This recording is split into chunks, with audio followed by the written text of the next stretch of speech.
Am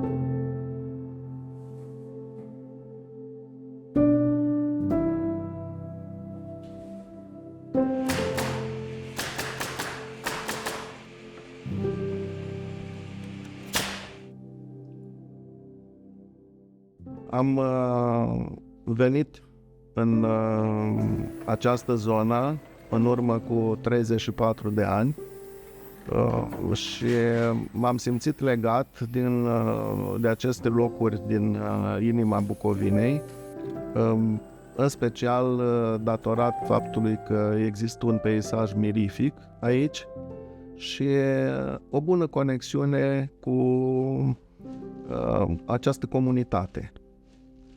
Astea au fost principalele motive pentru care m-am legat de aceste locuri. Numele meu este Liviu Țiplic, sunt reprezentantul companiei Rotil Prest din localitatea Moldovița, județul Suceava. Administrez această companie încă din 1994. La sfârșitul acestui an, compania va împlini 30 de ani de existență. Această zonă are o tradiție îndelungată în prelucrarea lemnului. Chiar aici, la Moldovița, a existat o fabrică foarte mare care a prelucrat lemn încă de acum 130 de ani.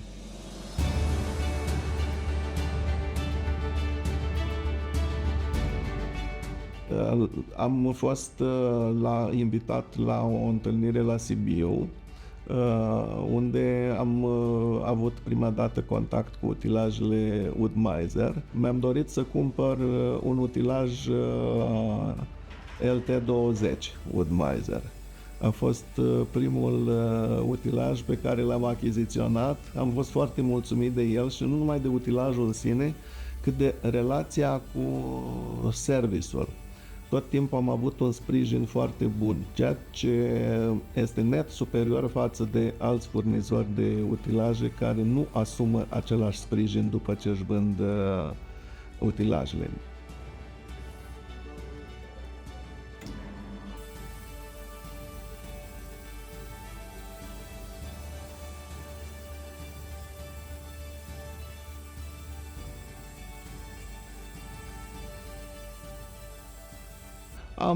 Am început să devin un client permanent al produselor Wood-Mizer. Orice utilaj mi-am dorit să-l schimb, de fapt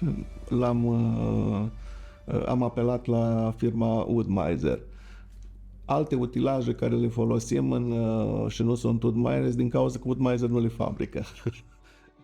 De asemenea, am achiziționat o mașină de 4 fețe pentru prelucrări secundare, care are un raport calitate-preț foarte bun.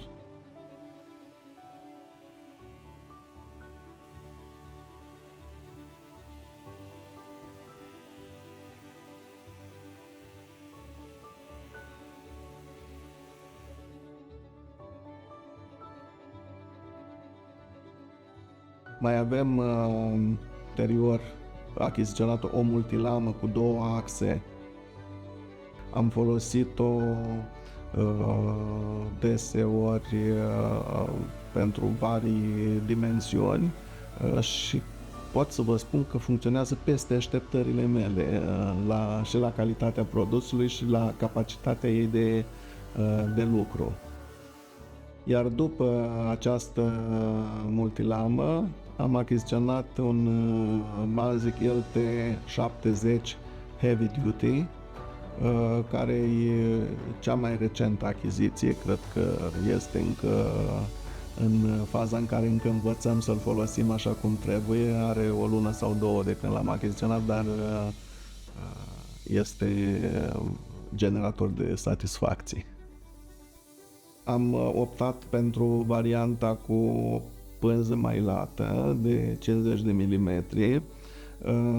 Am achiziționat mai multe modele de pânze și am remarcat că utilajul are capacitatea de a funcționa la un nivel superior dacă este folosit cu exactitate conform indicațiilor producătorului.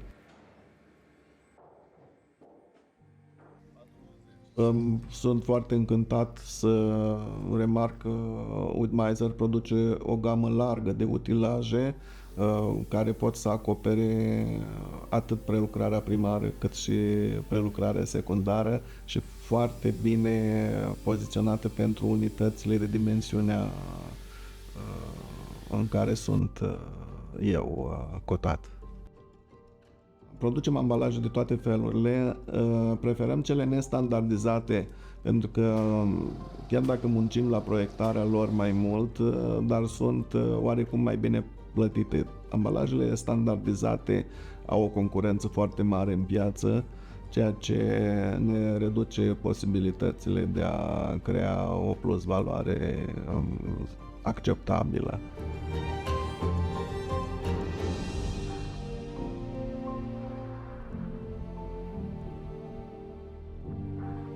Activitatea noastră am luat în considerare că nu trebuie doar să consumăm această materie primă, ci trebuie să o și regenerăm și astfel am creat în 2 ani diferiți, ne-am ocupat de plantație, mai exact înainte de pandemie, cred că prin 2019 am făcut o plantație de 3500 de puieți împreună cu colegii de la firmă, un act de voluntariat care a fost chiar mediatizat în România.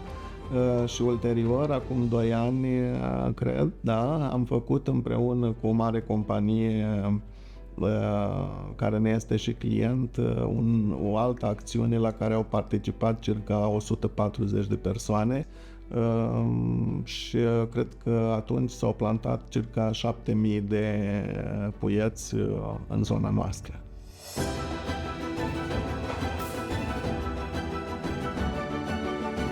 Într-un viitor, desigur că voi participa la toate târgurile care vor expune produsele Wood-Mizer și dacă ceva mi se va potrivi, voi face un nou efort și voi achiziționa.